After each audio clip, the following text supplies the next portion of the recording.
and bombing Dejama bombing Degania at 12:40 with artillery fire, and kibbutz Ein HaMifratz and Kurdani with long-range guns.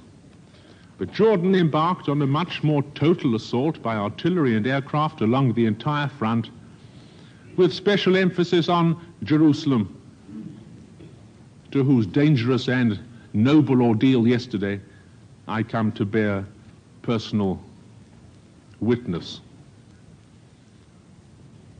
There has been bombing of houses.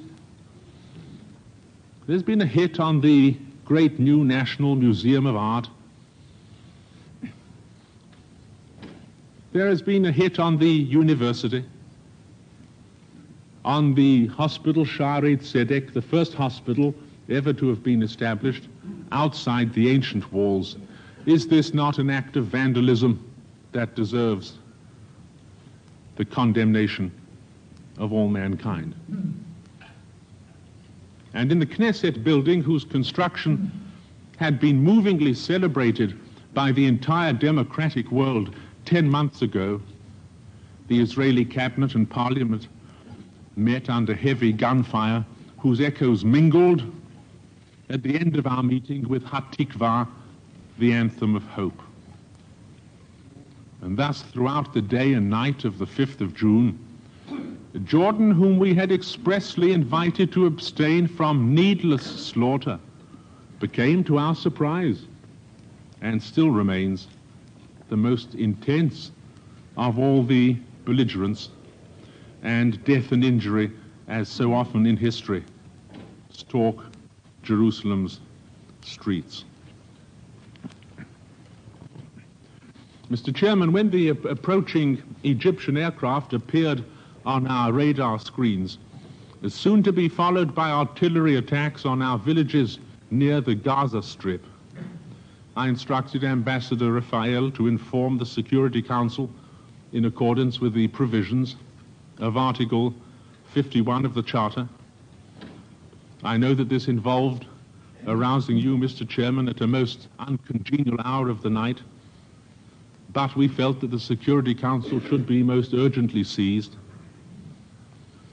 I should, however, be less than frank if I were to conceal the fact that the government and people of Israel have been disconcerted by some aspects of the United Nations role in this conflict.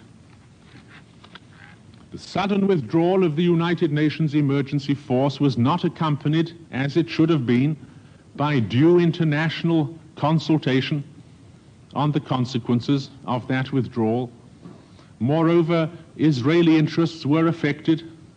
They were not adequately explored.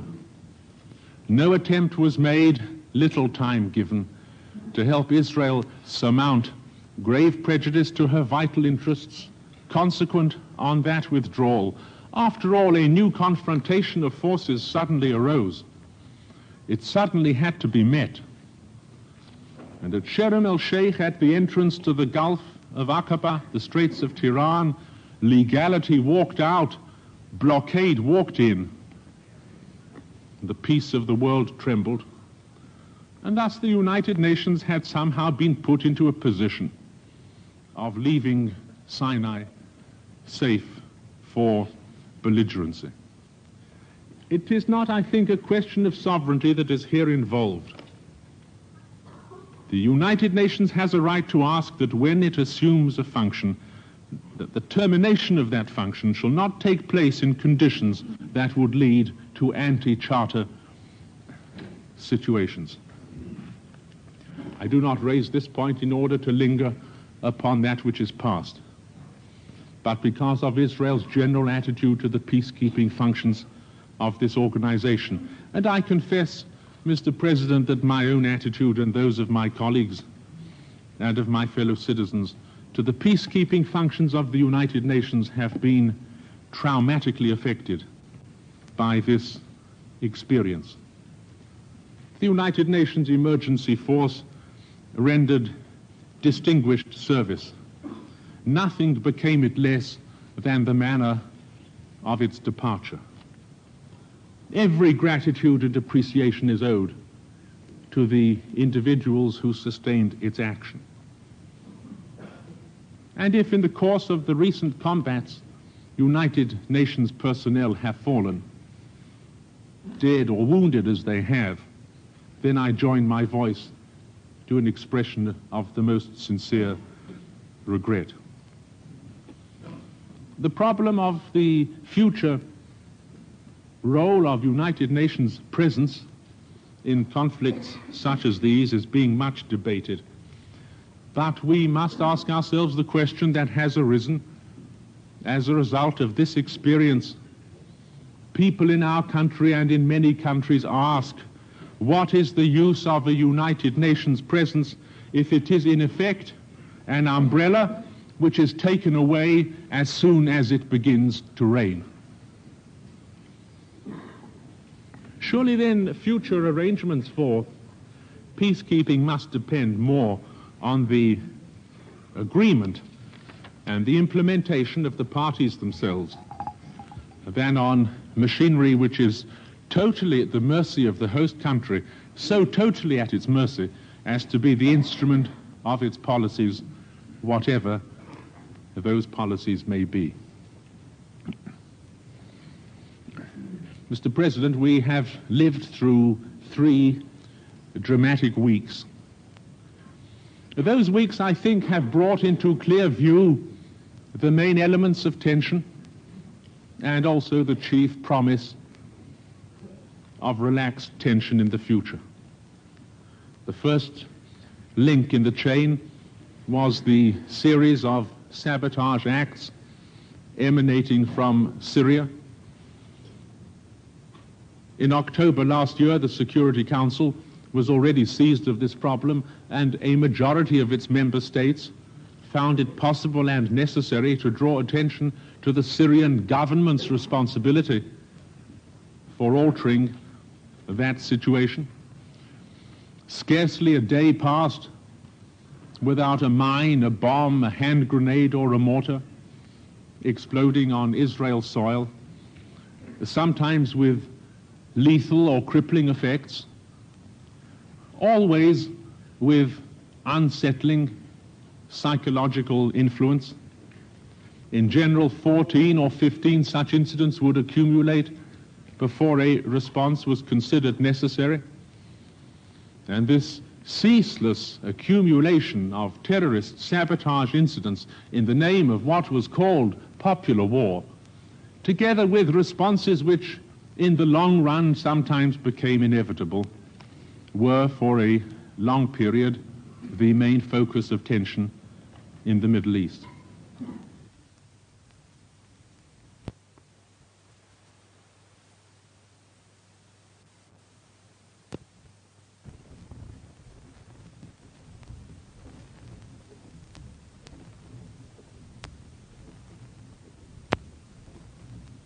Came a graver source of tension in mid-May, Sinai Peninsula. For the 10 years of relative stability, beginning with March 1957 and ending with May 1967, the Sinai Desert had been free of Egyptian troops.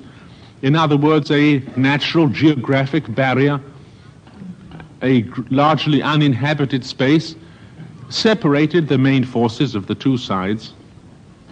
Now it is true that in terms of sovereignty and law, any state has a right to put its armies in any part of its territory that it chooses. This, however, is not a legal question. It is a political and a security question. Experience in many parts of the world, not least in our own, demonstrates that massive armies in close proximity to each other against the background of a doctrine of belligerency and accompanying threats by one army to annihilate the other constitute an inflammatory situation. We were puzzled in Israel by the relative lack of preoccupation by friendly governments and by international agencies with this intense concentration, which found its reflection in precautionary concentrations on our side. My government proposed, I think at least 2 weeks ago, the concept of a parallel and reciprocal reduction of forces on both sides of the frontier. We elicited no response and certainly no action. To these grave sources of tension, the sabotage and terrorist movement emanating mostly from Syria, and the heavy troop concentrations accompanied by dire apocalyptic threats in Sinai, there was added in the third week of May the most electric shock of all, namely the closure of the international waterway composed by the Straits of Tiran and the Gulf of Aqaba. It is not difficult, I think, to understand why this incident had a more drastic impact than any other. In 1957, the maritime nations, within the framework of the United Nations General Assembly, correctly enunciated the doctrine of free and innocent passage through the straits. Now, when that doctrine was proclaimed, and incidentally not challenged by the Egyptian representative at that time, it was little more than an abstract principle for the maritime world. For Israel, it was a great but still unfulfilled prospect. It was not yet a reality. But during 10 years in which we and the other states in the maritime community have relied upon that doctrine and upon established usage, the principle has become a reality. Consecrated by hundreds of sailings under dozens of flags, and the establishment of a whole complex of commerce and industry and communications, a new dimension has been added to the map of the world's communications. And on that dimension, we have constructed Israel's bridge towards the friendly states of Asia and Africa, a network of relationships which is the chief pride of Israel in the second decade of her independence. All this then had grown up as an effective usage under the United Nations flag. Does Mr. Nasser really think that he can come upon the scene in 10 minutes and cancel the established legal usage and interests of 10 years? There was in this wanton act a quality of malice, for surely the closing of the Straits of Tiran gave no benefit whatever to Egypt except the perverse joy of inflicting injury on others. It was an anarchic act because it showed a total regard for the law of nations, whose application in this specific case had not been challenged for 10 years. And it was in the literal sense an act of arrogance, because there are other nations in Asia and East Africa who trade with the port of Eilat, as they have every right to do, through the Straits of Tiran and across the Gulf of Aqaba. Other sovereign states from Japan to Ethiopia, from Thailand to Uganda, from Cambodia to Madagascar, have a sovereign right to decide for themselves whether they wish or do not wish to trade with Israel. These countries are not colonies of Cairo. They can trade with Israel or not trade with Israel as they wish. And President Nasser is not the policeman of other African nation states. Here then was a wanton intervention in the sovereign rights of other states in the eastern half of the world to decide for themselves whether or not they wished to establish trade relations with each or both or either of the two ports at the head of the Gulf of Aqaba. When we examine then the implications of this act, we have no cause to wonder that the international shock was great. There is another reason for that shock. Blockades have traditionally been regarded in the pre-charter parlance as acts of war. To blockade, after all, is to attempt strangulation, and sovereign states are entitled not to have their trade strangled. To understand how the state of Israel felt, one merely has to look around this table and imagine a foreign power, for example, forcibly closing New York or Montreal or Boston or Marseille or Toulon or Copenhagen or Rio or Tokyo or Bombay Harbor. How would your governments react? What would you do? How long would you wait? But Israel waited because of her confidence that the other maritime powers and countries interested in this new trading pattern would concert their influence in order to re-establish a legal situation and to liquidate this blockade. We concerted action with them not because Israel's national interest was here abdicated. There cannot be an Israel without Eilat. We cannot be expected to return to a dwarfed stature with our face to the Mediterranean alone. In law and history, peace and blockades have never coexisted. How could it be expected that the blockade of Eilat and the relaxation of tension in the Middle East could ever be brought into harmony? These then were the three main elements in the tension: the sabotage movements, the blockade of the port, and perhaps more imminent than anything else, this vast and purposeful encirclement movement against the background of an authorized presidential statement announcing that the objective of the encirclement was to bring about the destruction and the annihilation of a sovereign state.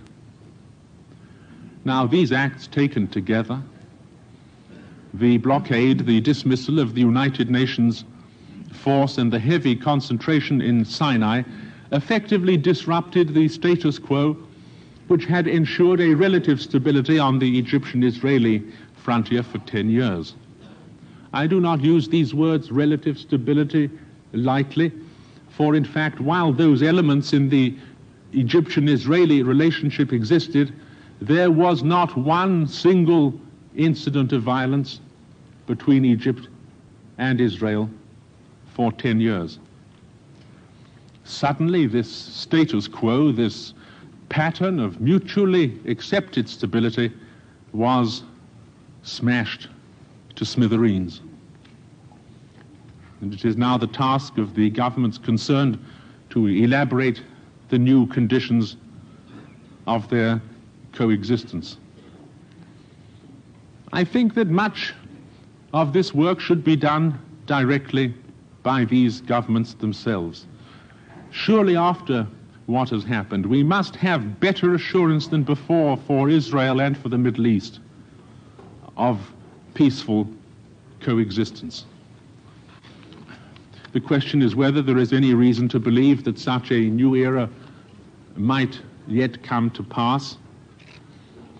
If I am a little sanguine on this point, it is because of a conviction that men and nations do behave wisely once they have exhausted all other alternatives.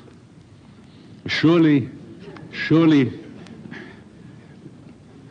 the other alternatives of war and belligerency have now been exhausted.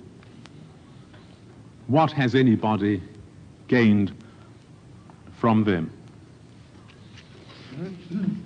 But in order that the new system of interstate relationships might flourish in the Middle East, it is important that certain principles be applied above and beyond the ceasefire to which the Security Council has given its unanimous support. Let me then say here that Israel welcomes the appeal for the ceasefire as formulated in this resolution. But I must point out that the implementation depends on an absolute and sincere acceptance and cooperation of the other parties, which in our view are responsible for the present situation.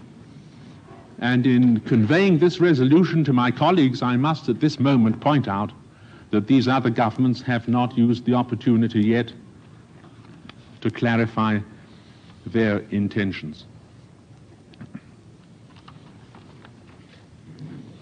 I've said, Mr. President, that the situation to be constructed after the ceasefire must depend upon certain principles. The first of these principles surely must be the acceptance of Israel's statehood and the total elimination of the fiction of her non-existence. It would seem to me that after 3,000 years, the time has arrived to accept Israel's nationhood as a fact. For here is the only state in the international community which has the same territory, speaks the same language, and upholds the same faith as it did 3,000 years ago. And if, as everybody knows to be the fact, the universal conscience was in the last week or two most violently shaken at the prospect of danger to Israel, it was not only because there seemed to be a danger to a state, but also, I think, because the state was Israel, with all that this ancient name evokes, teaches, symbolizes, and inspires. How grotesque would be an international community which found room for 127 sovereign units and which did not acknowledge the sovereignty of that people which had given nationhood its deepest significance and its most enduring grace. No wonder then that when danger threatened, we could hear a roar of indignation sweep across the world, that men in progressive movements, members of the scientific and humanistic cultures, joined together in sounding an alarm bell about an issue that vitally affected the human conscience. And no wonder, correspondingly, that a deep and universal sense of satisfaction and relief has accompanied the news of Israel's gallant and successful resistance.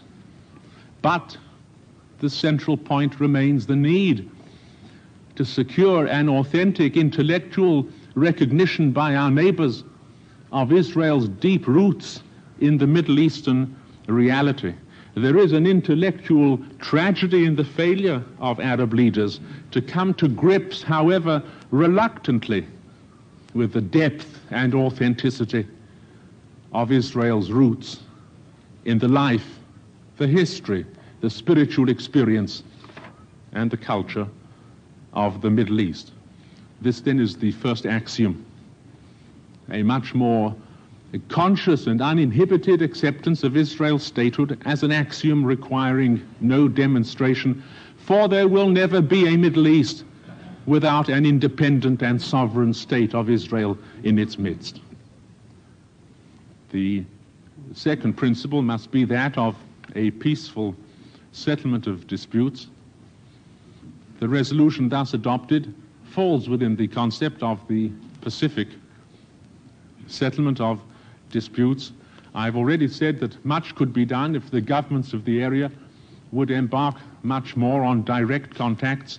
They must find their way to each other. After all, when there is conflict between them, they come together face to face. Why should they not come together face to face to solve the conflict? And perhaps on some occasions it would not be a bad idea to have the solution before and therefore instead of the conflict. When the Council discusses what is to happen after the ceasefire, we hear many formulas back to 1956, back to 1948. I understand our neighbors would wish to turn the clock back to 1947. The fact is, however, that most clocks move forward and not backward. And this, I think, should be the case with the clock of Middle Eastern peace. Not backward to belligerency, but forward to peace. The point was well made this evening by the distinguished representative of Argentina, who said the ceasefire must be followed immediately by the most energetic efforts to find a just and true peace in the Middle East. In a similar sense, the distinguished representative of Canada warned us against merely reproducing the old conditions of conflict without attempting to settle the underlying issues of Arab-Israeli coexistence. After all, many things in recent days have been mixed up with each other. Few things are what they were. And in order to create harmonious combinations of relationships, it is inevitable that the states should come together in negotiation. Another factor in the harmony that we would like to see in the Middle East relates to external powers. From these, and especially from the greatest amongst them, the small states of the Middle East, and most of them are small, ask for a rigorous support, not for individual states, but for specific principles. Not to be for one state against other states, but to be for peace against war, for free commerce against belligerency, for the pacific settlement of disputes against violent, irredentist threats. In other words, to exercise an even-handed support for the integrity and independence of states and for the rights of states under the Charter of the United Nations and other sources of international law. There are no two categories of states. The United Arab Republic, Iraq, Syria, Jordan, Lebanon, not one of these has a single ounce or milligram of statehood which does not adhere in equal measure to Israel itself.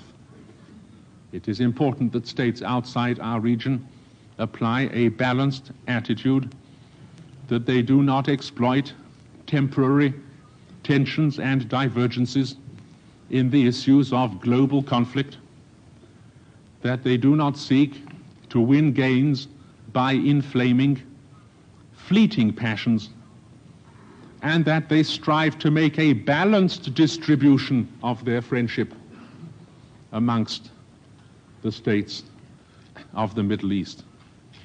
Now, whether all the speeches of all the great powers this evening meet this criterion, everybody, of course, can judge for himself. I do not propose to answer in detail all the observations of the distinguished representative of the Soviet Union. I had the advantage of hearing the same things in identical language a few days ago from his colleague, the Soviet ambassador in Israel. I must confess that I was no more convinced this evening than I was the day before yesterday about the validity of this most vehement and one-sided denunciation. But surely world opinion, before whose tribunal this debate unrolls, can solve this question by posing certain problems to itself.